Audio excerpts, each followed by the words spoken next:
ایک دفعہ کا ذکر ہے، ایک خوبصورت گاؤں میں ایک کسان رہتا تھا جو محنتی ہونے کے ساتھ ساتھ بہت اچھے دل کا بھی تھا۔ کسان کی ایک بیوی اور اس کے 2 بچے تھے۔ ایک کا نام چنکو تھا اور ایک کا نام مینکو تھا۔ وہ دونوں اپنی ماں کے بہت لاڈلے تھے۔ ایک دن کسان کھیتوں میں کام کر کے واپس آ رہا تھا کہ اس کو ایک بچے کی رونے کی آواز سنائی دی۔ اس نے ادھر ادھر دیکھا تو اسے جھاڑیوں میں ایک بچہ پڑا دکھائی دیا۔ کسان بچے کے پاس گیا۔ کسان کو بچے کی حالت دیکھ کر بڑا ترس آیا تو کسان اپنے دل میں کہنے لگا کہ نہ جانے یہ کس بدبخت کا بچہ ہے جو اپنے بچے کو ادھر جنگل میں اکیلا چھوڑ کے چلا گیا۔ کسان نے بچے کو اٹھایا، اسے چپ کرا کے اپنے ساتھ اپنے گھر لے آیا۔ کسان کی بیوی بچے کو دیکھ کر کسان سے کہنے لگی، یہ کس کا بچہ ہے؟ تم اسے گھر کیوں لے آئے؟ تو کسان نے اپنی بیوی کو سارا ماجرا سنایا۔ کسان کی بیوی غصے سے بولی کہ ہمارے لیے تو ہمارے اپنے بچوں کا خرچہ اٹھانا مشکل ہے، تم اوپر سے اسے بھی اٹھا کے لے آئے ہو۔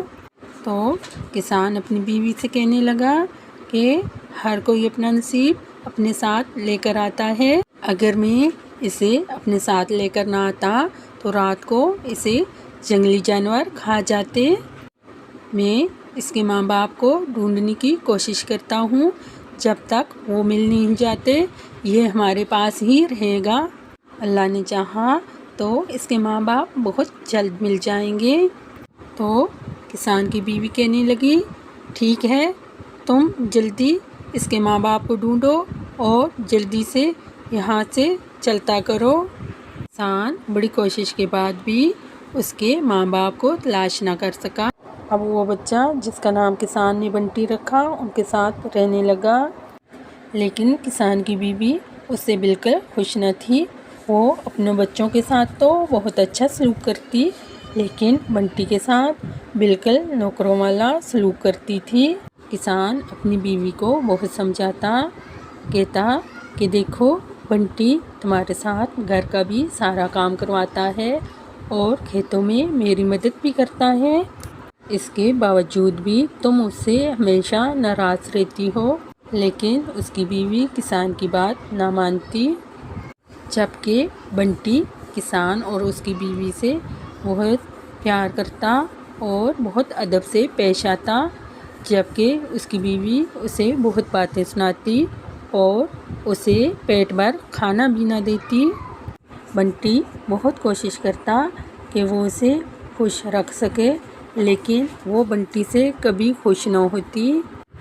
بنٹی گھر کی ساری صفائی ستھرائی کرتا، برتن دھوتا، کپڑے دھوتا، لیکن پھر بھی کسان کی بیوی اسے بہت باتیں سناتی، جبکہ چنکی اور مینکو اپنی ماں سے بہت بری طرح پیش آتے اور بہت بدتمیزی کرتے۔ اس کے باوجود بھی ان کی ماں ان کے نخرے اٹھاتی اور اتنی بدتمیزی کے بعد بھی انہیں کچھ نہ کہتی، جبکہ بنٹی کے ہر کام میں سے عیب نکالتی اور بہانے تلاش کرتی کہ وہ اسے باتیں سنا سکے، جبکہ بنٹی چپ چاپ اس کی ساری باتیں سن لیتا لیکن کبھی آگے سے بدتمیزی نہ کرتا۔